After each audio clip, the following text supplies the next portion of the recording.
All right, we are back in the TRU-U studio here, and today we are blessed to have our guest Greg Singleton with us. Greg has a varied experience ranging from supporting multi-million dollar corporations, which he architected IT structures for, and he also worked with a law firm for Fortune 500 clients. Today, he is currently publishing a book that he authored and is also a keynote speaker and a coach. He is born and raised in New York and now resides in Raleigh, North Carolina with his lovely girlfriend, Elena, and his greyhound puppy, Penelope. Love it. Mr. Greg, welcome to the True You podcast, sir. Thank you, brother. Thank you, brother. Appreciate everything, man. Good to have you. Well, we are totally going to wing this thing, and I'm excited to do it with you. One Let's thing that I see know where we about go. Greg, yeah, one thing I know about you is that you're a very loving human. I don't know you, I haven't known you for that long, but my experience of you is that you really care for people. Um, and that is a beautiful thing. And right before this, you said nothing's off limits. The more honest you are, the more that it creates just I don't know what exactly you said, but it was music to my ears, Greg. And the world needs more people like you.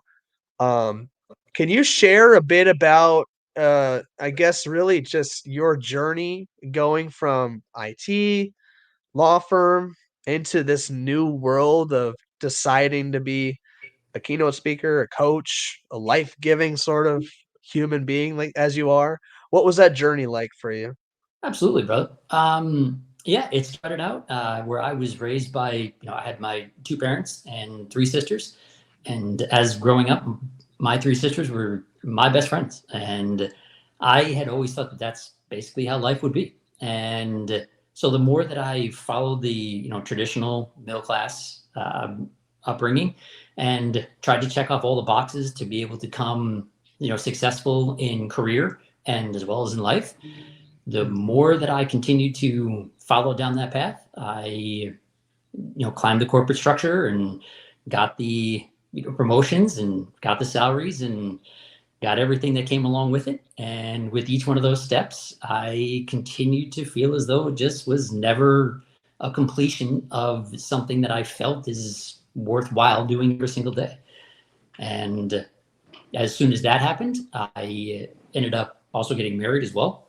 And I followed that entire path the entire time for making sure that I checked the boxes for how people thought that happiness was defined in life. And that was through getting the job and making sure that you had someone to settle down with and try to create a family and create a salary and do everything that most of us consistently do on a daily basis. And from there, Oh, I ended up having a change of heart in how I decided to go about my life and started to pivot out of IT because IT was something that I absolutely loved when I was in college, and I knew that I'd have an opportunity to gain a position. And so I chose that not purely out of love, purely out of the availability for getting a position. And I followed that path for as long as I could. And decided that after my divorce that I needed to start doing things that made me happy rather than yeah. following stuff I for was everybody. gonna I was gonna ask, and you shared your story a bit with me, but I was gonna ask, because it sounds like there was these light bulb or turn in the road moments that have happened for you that kind of shifted into that. It's for me now, Mhm. or I may not be loving this thing so much. What were those moments like for you? And yeah, can you just kind of speak on that a little bit? Absolutely. Or were those moments there? Yeah, the Did those moments. moments happen? Yeah, sure. Uh, One of the most catastrophic moments for me, which ended up being one of the greatest moments for me, was my divorce, and that is when, at that point in time, I was married for about a year and a half, and that ended up ending very quickly and abruptly. And that was right around Christmas. It was December 28th, right after Christmas. And it was a very difficult time in my life. And I was about to have to bury one of my best friend's mothers. And we went through that process as well. And so I was also dealing with that. So hitting rock bottom was in that moment. And that was when I knew that my life needed to change because of everything that I was doing. Nothing was forcing and driving me to be happy. It was making sure that I was happy in the eyes of other people who viewed me that. So I needed to make sure that I started to shift in my mindset after years of introspective work and journey to be able to understand that Yeah. when when you hit rock bottom in those times in your life, you then have to, something needs to change and it has to start with you. That's the only place that you can start. So that light bulb moment for me really happened back then. And I still continued to work. I still continued down my career. And that's when I started to realize that on top of dealing with the introspective journey with myself, I also had to deal with figuring out why work was also a component of not continuing to make me happy as well. Would you say you were aware of some of the changes or the growth opportunities that you had before the rock bottom was hit? No, honestly, I kept living the life that I thought that I should be living. And all of those aspects never presented an opportunity for me.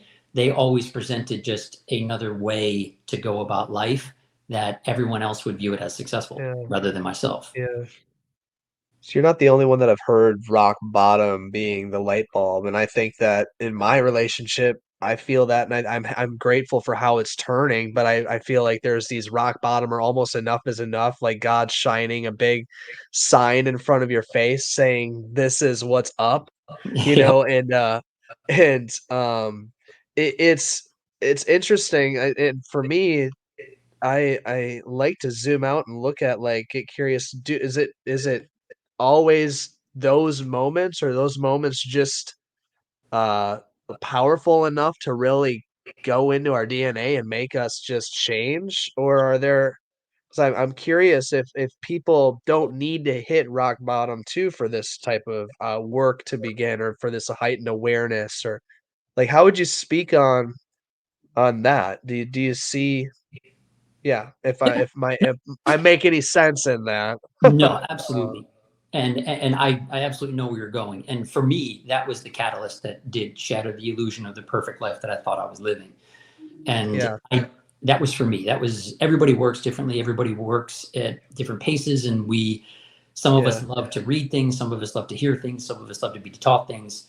Each one of us needs to have a moment in our lives where we have the ability to recognize that what we're doing needs to be done for us and us alone, not in a narcissistic or a self-centered or an egotistical way, in a way that gives us boundaries to be able to understand that what we need to pursue in order for us to give us the self-fulfillment rather than doing things in an arbitrary way so that other people can view us as successful.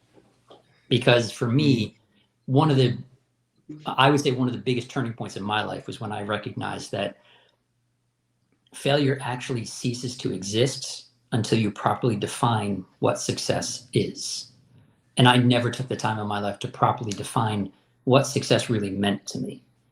So mm, I continued to view things as if I was failing at aspects of life, whether it be my relationships, whether it be my careers, whether it would be other certain aspects of my life. I always viewed it as a failure because I never took the time to sit down and really define what success meant to me. And when someone really interesting. does sit down to do that, they then begin to realize that they are never really a failure because they've never sat to understand what it truly means to view themselves as a success in life. For me, Yeah. No, yeah, that resonates for me too. I'm curious on that journey of discovering your successes, were they pretty clear for you, or was there like a soul searching period after this rock bottom? there was huge. There was an extended period of time, years of an introspective journey to be able to try to figure out where the feelings were coming from and why I had felt as though I was a failure or why I had inadequacies and things like that. And going through that journey, I actually took a lot of cues from what I had done as a career, which was in IT. And basically, in IT, everything you do, you need to find the root of the problem. So when you associate or address an issue, it needs to be asking questions first of what happened in the beginning. Okay, what were you trying to do? What was the next step that you completed? Where was the end goal?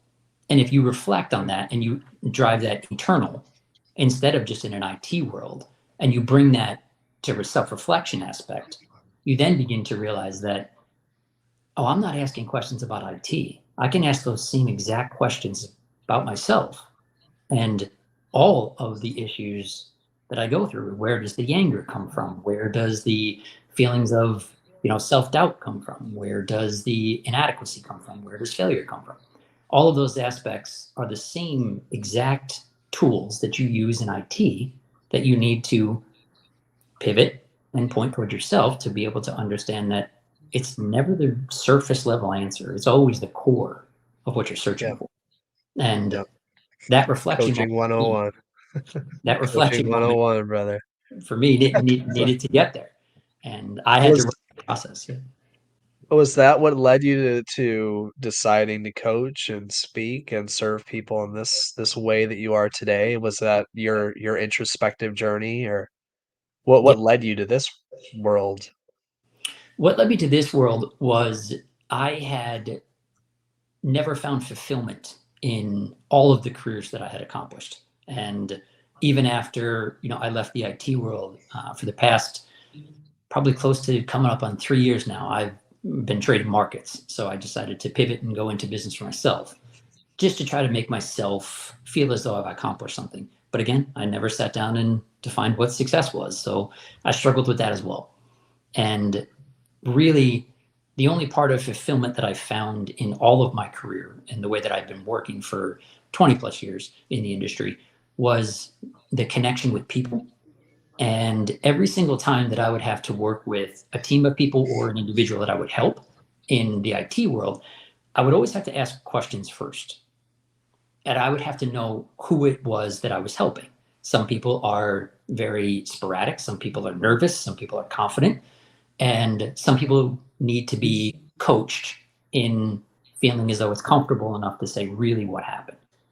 So when I would walk into a room, I would always have to say, okay, so just let's just talk it out before I sit down and we start to figure things out. What were you trying to accomplish? And all of those skills that I had to learn really reflected on the fact that it was really a people business.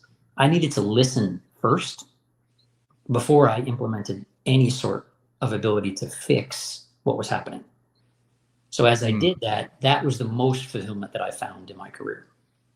And interesting. moving forward with that, that's where I have now decided to move into this world where I've been helping individuals. And one of the key components to coaching and being there for someone is listening. It's not about when Yeah, people listen to you, it's about how you listen to people. And that's the most fulfilling part that I found in my career. I love that. What lights you up today in your coaching? Like, let's dive into it. What lights Greg up? Honestly, today, one of the most important things for me is watching people succeed and really achieve a life that every day that they get out of bed and they place their feet on the ground, they know that that life that they are walking toward is the life that they really want. Not one based off of money, not one based off of material objects or where they live or what they drive or what they wear. All of those Mhm. aspects are ancillary. They all fall away at the end of life. So ultimately, being able to watch someone create an impact in the world is one of the most important things for me because that Yeah, gives them a sense of joy and enlightenment. yeah, And it's something that yeah. I would love for everyone to have. Yeah, that is one of the most, in my experience, the most fulfilling feelings is when you get to be a key part of just like guiding and supporting, asking the right questions, listening in a powerful way, help people to become the best them that they can be and their true depth of like what they actually really want. I've been looking for articles. Our firm, Novus Global, we find resources for different things to pass out, and there's not much out there on why coaching and executive coaching and the data behind it and all that. Yeah. What's your take on like what makes a great coach great, and how can people get into this world? Like what like just when they're checking it out or they're not too Mhm. sure of it. Yeah, I think one of the most important things that you have to check at the door when you jump into this industry is first and foremost your ego. And every single time that you sit with anyone or around a group of people, or whether it's a one on one, there is nothing that is about you. Every part of how you speak and your message has to be derived toward making sure that the individual who is receiving that information is the one who's benefiting. So when you check your ego at the door and you realize that, oh, oh, it's okay that other people are succeeding and I'm getting zero credit for it. I don't need the credit. So unless people can have the ability to remove the validation from other people succeeding, then it creates a sense of joy and enlightenment in you, knowing that other people will succeed without you having any credit or validation from them at all, Yeah, because it never involves you. It's always about the person who's across the table from you, it's good. in my perspective. Yeah. And that's And how I, then when their ego is outside the door, what makes like what makes a great coach great? Like when they're in there, their ego is set aside, they're fully there. Like is there anything like um and we don't this is something I like to explore. Maybe it's not as much for the audience, but it's something that if I'm being greedy in this call, I like to talk to other great man. coaches about. What Absolutely. helps us yeah. What do you think, inside of the room or inside of the space, like, can bring the most out of people or invite them into, being, I guess, really engaging or invite them into seeing things or Yeah. whatever it may be? Yeah. And one of the most important aspects of that is trust. If you can't Mm, build a trusting environment where you know that it is not a teacher student environment or a parent child environment, it is an equal partnership where you have the opportunity to learn from the individual across from you and they have an opportunity to learn from you. If you cannot create that environment as a coach, it will always be a tiered aspect, which does not ever get the benefit of the client, which is really what you're searching for. Because when you watch a client being able to fully trust you, the more that they trust you, the more they will open up. The more they open up is that's when you have the ability to get to the core reasons of why stress is happening in their life or why they are expecting other people to be someone they're not yeah, and they want it a certain way and they're not getting it a certain way. And those all of those aspects that come into play only are ever truly explored when you develop a trusting relationship between the two of you. And that doesn't come very easily. It comes with the ability to speak freely and openly and create a sense of vulnerability so that both of you have the ability to learn from each other. yeah. I love that. Is there a way to and this I think I have my own blended sort of answers to this question, but I'm interested to see what you think. Like, is there a way to accelerate that trust? And this also for the audience too, I wanna invite and this could apply towards any conversation that you get to have with a loved one or somebody in your life and being able to open up vulnerably and grow together, not just coaching. Mhm. But Agreed. in your take, what does that process look like to open up trust?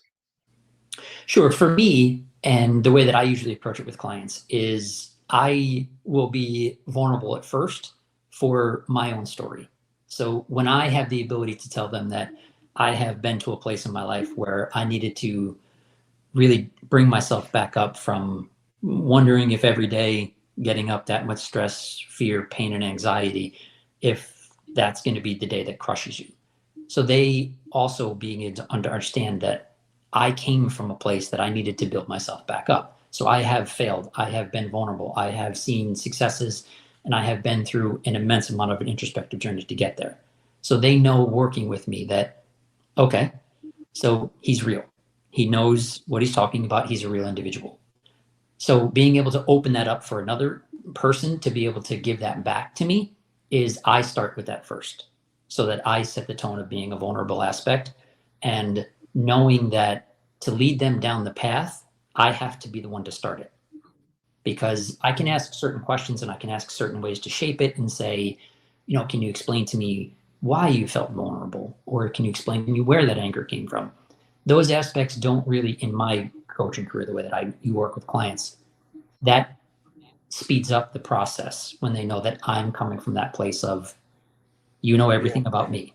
I will lead Yeah. you, and it's your time to work with me at your own pace, not dictated off of a Yeah. specific time set, or saying I need it to be by the end of the week, or I need it by the answers here. As you develop that trust, the easier the conversations become, in my perspective.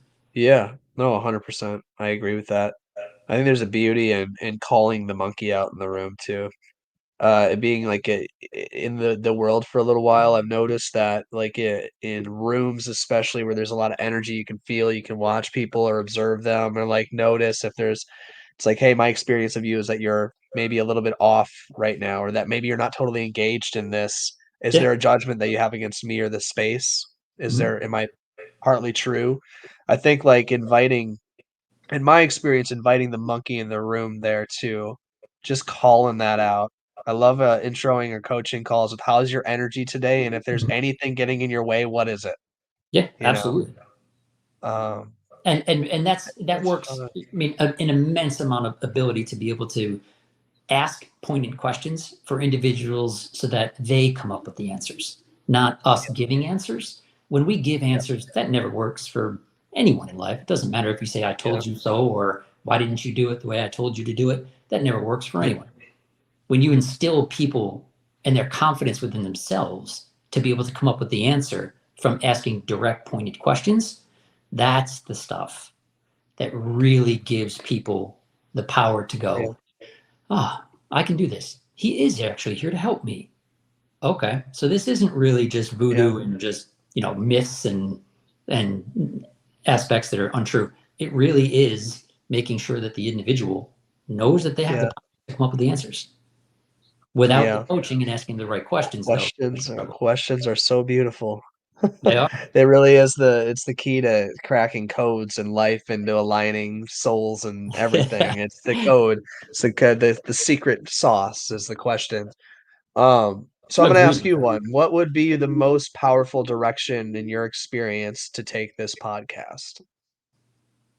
To take this podcast, um, Yeah, I would say for me, being able to highlight to individuals that okay. unless you really get to a point that you are able to explore really where all of your emotions are coming from is one of the most important things to me. And that's usually where I try to focus a lot of my attention, is because your emotions will dictate your actions and reactions. And that's just how it is. When you feel an emotion, whatever that may be, they will come and go. But how you react and react off of them is predicated on your daily basis, whether that's the surroundings that you're in, whether that's a one-on-one or whether it's a group setting. Really getting down to the emotional side of where they're coming from is where I hope to guide everybody. Because if you don't take the time to really fully examine why you're angry, why you're happy, how you're happy, the aspects of success and failures, all those emotions that drum up inside that, that's the Yeah, perception of reality that is the silent narrative inside your head.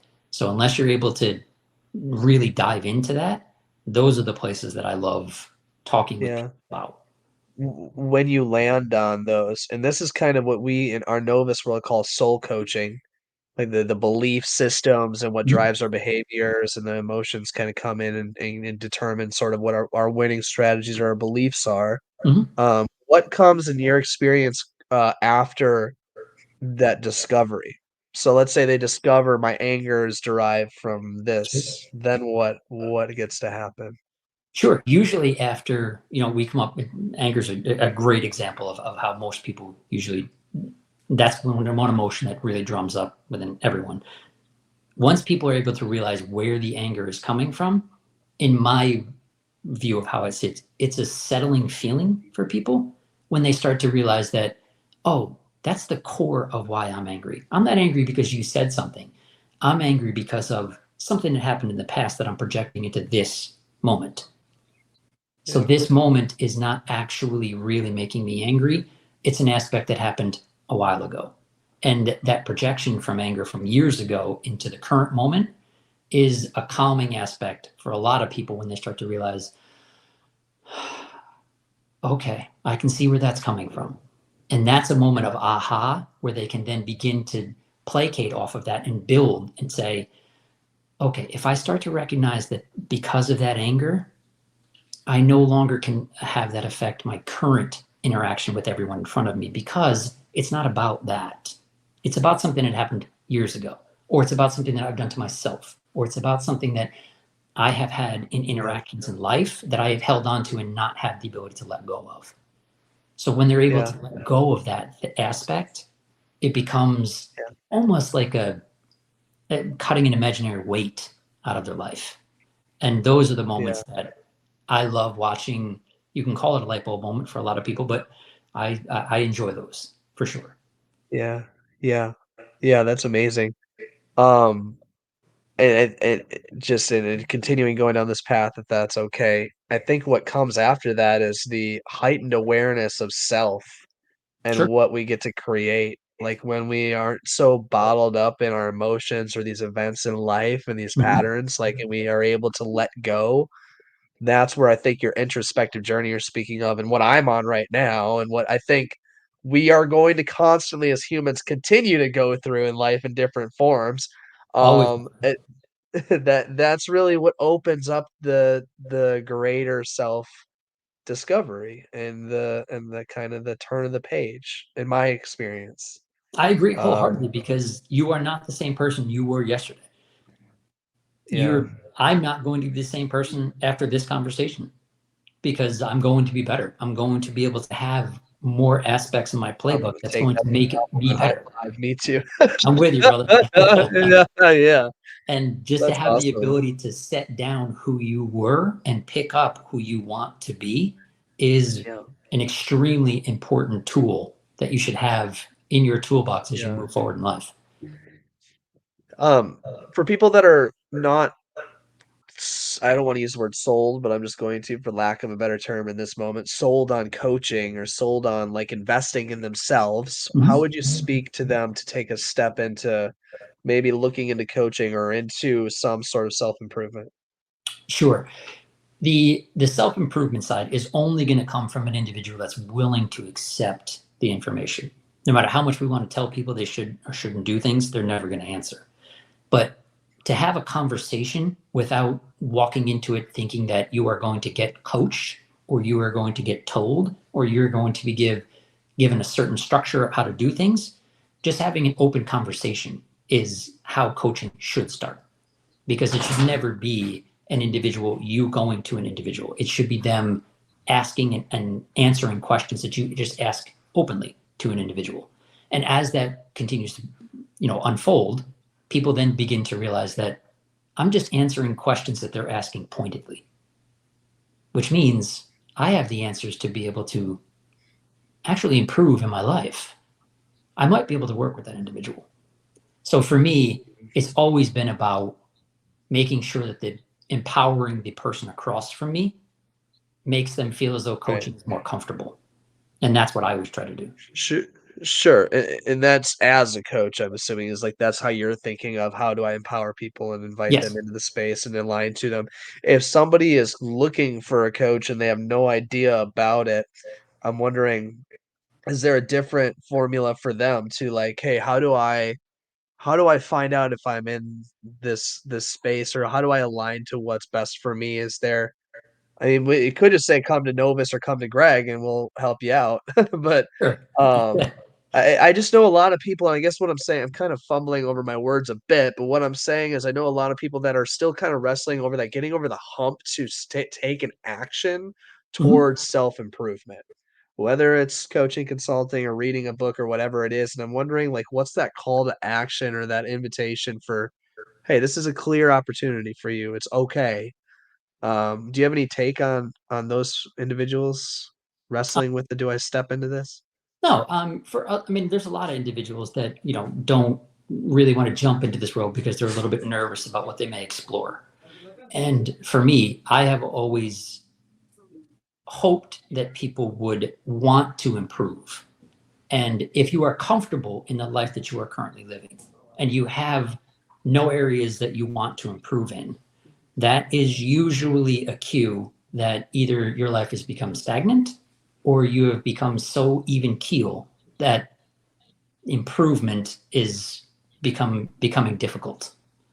And being able to understand that how you want to improve in any area of life, that does not mean to be, an introspective journey to hitting rock bottom. It just means if you'd like to improve in better communication skills, if you'd like to be better in relationship skills, if you'd like to be in better business skills, in any aspect of your life, there's always an area that we all need to improve on. And how you decide what you want to improve on is never up to me, but it is always up to you to ask the questions of what do I want to improve on? Because there will always be a section of your life that you'll have to. It doesn't matter because you'll Yeah. never be the same person you were. It reminds me of the pain of staying the same has to outweigh the pain of taking action, and eventually that's probably going to happen or has to happen for people to be willing to go towards whatever it is. Like, Mm-hmm. you can pick up a book or call up somebody when you find out what that area is you want to grow in, but that'll happen when you're saying enough is enough, or I'm just going to make this decision. I care enough about my growth. I'm going to do this thing. Most Yeah. of the time it is. And there's usually a catalyst in someone's life that pushes them toward improvement, whether Yeah. that's unhappiness, whether that's pain, whether that's their definition of failure. And the aspects of improvement always come with wanting to be better. Now, that doesn't mean that Yeah. you are going to change exactly who you are. It just means that there's a small aspect of life that you need to enhance. And Yeah. those aspects are why people like us, like you and I, that people speak to in order to be able to get better at something in their life. And Yeah. I've always encouraged people just by asking the right questions to say, how's life? And that's one of the opening questions that I normally ask individuals because it's not how are you, which is just good. If you say how's life, it becomes much more of an open-ended question for people to start the conversation of, good. Wait a minute. Well, actually, I'm actually a little angry today. Yeah. But just say, how are you? People say good all the time. It's an immediate response. But if you ask a question in a different way, it forces people to not get in the groove and answer in a different way. And when they begin to shift their That's good. mindset, they then have to say, oh, life as a whole it's okay. It could be better, but I'd like to change in this. And just asking the right questions in the right ways helps people to get out of their own way. That's good. It's really good. You're writing a book. You wrote a book. That is true. That is true. Tell us. I noticed we're coming up. I want to know about the book too. Is this aligned to the coaching world? What is this book about? It is. The book is going to be predicated a lot about my journey and the three aspects that I tend to talk to a lot of people about, which is first off, understanding control what you can control. And a lot of people have heard that saying before, but that saying really should be predicated off of understanding that your emotions will dictate your actions and reactions. And controlling what you can control really boils down to you. You have to start with you first. And when you start with you, and you begin to have self-compassion, you begin to have self-awareness, and you begin to start realizing the difference between emotional intelligence, emotional awareness in yourself, you then begin to build the base in yourself that you love who you are with compassion and gratitude. And Mm. second is ended up saying out loud, which is pertaining to the voice inside your head and that silent narrative, which actually shapes the perception of reality in your life. If you don't say anything inside your head out loud, you never give the people that you love, trust, and respect the ability to balance out any sort of that story with some sort of fact or through a different lens of life. So when you actually say those things out loud and take ownership and responsibility for it, you hear it differently and then you begin to perceive it differently. And as you do that, you begin to grow. And the third aspect is end up breathe, which is taking a breath in any moment in life will create moments of peace, calm, and clarity before you make any decision in life. And piggybacked off of that will be the ideas of meditation and understanding that you can go, days without food, days without water. Cannot go more than 15 minutes without your breath, but yet no one ever Yeah. takes time to focus on it. That's interesting. I didn't see breath coming there. I was wondering what the third one would be, but I love that. I love that. Like, I've done breath work a few times, but what's your experience, I guess, just in meditation, breath work? How would you speak on that? Because it's a little bit different than everything else that we've spoken about. Sure.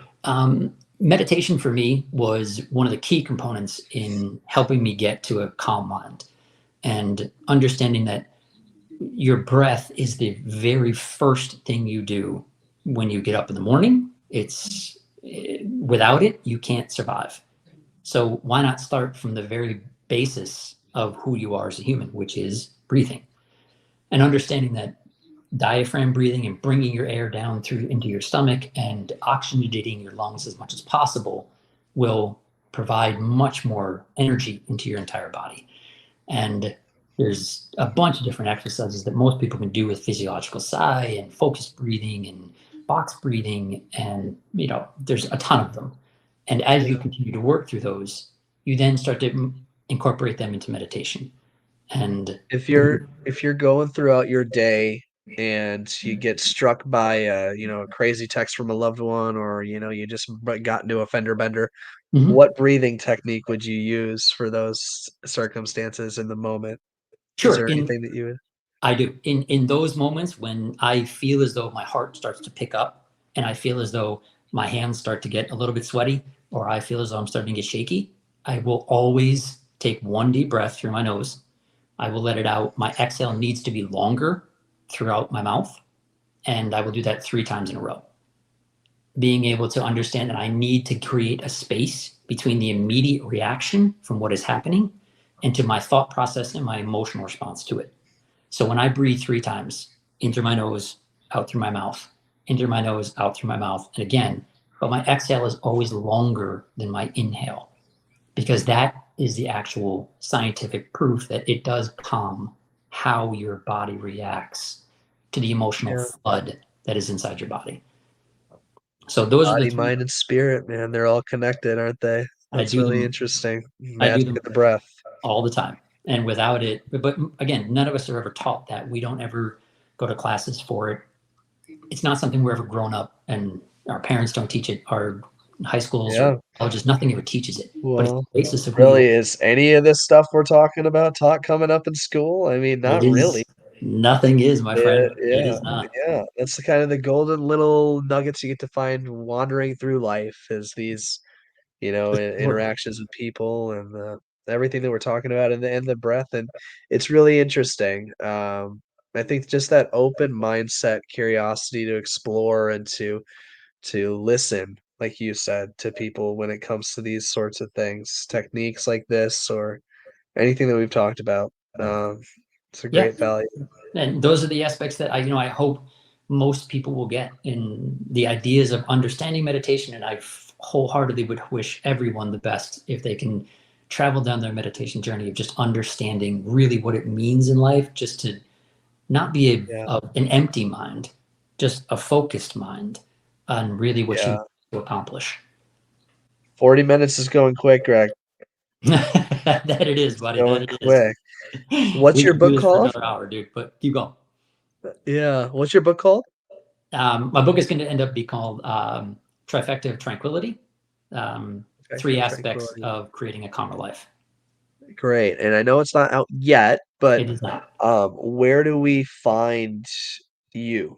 Where can we stalk you? Sure, absolutely. For me, it's going to be CSV coaching, which stands for C, control what you can control. S, say it out loud, and B, breathe. Coaching.com. And those are the aspects that I try to put out positivity through social media, through my coaching, through the way that I go about life and friends. And those are the aspects that I try to bring forward in life. So CSP coaching is Great, where anyone is able to find me. great, and people are able to reach out or inquire about coaching or and Absolutely. check out, is your book gonna be on there? Are we gonna be able to read this thing? There you The go. book, the Okay, book will great. definitely be there. It is Awesome, definitely in the works. It will be there for sure. awesome. I That love is it. that you'll jump into the store and you'll see that there are some things coming, but that unfortunately can't quite be there yet. But it will be soon. It will be, though. Wonderful, wonderful stuff. You've been amazing, Greg. I thank you so much for coming on.